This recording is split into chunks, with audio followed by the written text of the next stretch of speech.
Berbeda dengan seksi pembangunan jalan tol di Provinsi Riau, proses pembangunan di Sumbar malah terkesan lambat.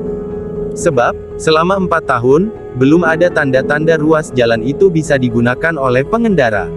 Bahkan sempat terhenti lantaran masalah lahan. Gubernur Mahyeldi bahkan sudah menyurati Menteri Pekerjaan Umum Perumahan Rakyat PUPR, Basuki Hadimuljono untuk melanjutkan pembangunan. Menurut informasi, saat ini pembebasan lahan seksi Padang Sicincin sudah mencapai 81,16%. Dari jumlah yang sudah bebas tersebut diperkirakan sudah dapat dibangun sepanjang 20 km. Sedangkan sisanya sekitar 18% lebih tuntas hingga Desember tahun 2022. Kita sudah memasukkan surat resmi meminta Menteri PUPR memerintahkan kelanjutan pembangunan dan langsung ditanggapi, ujarnya.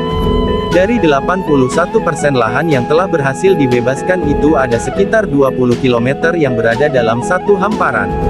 Kemudian IDAK tersebar dalam titik-titik terpisah seperti sebelumnya, sehingga kontraktor sudah bisa bekerja. Kita sampaikan untuk sisanya 18% lebih lahan akan selesai dibebaskan pada Desember tahun 2022.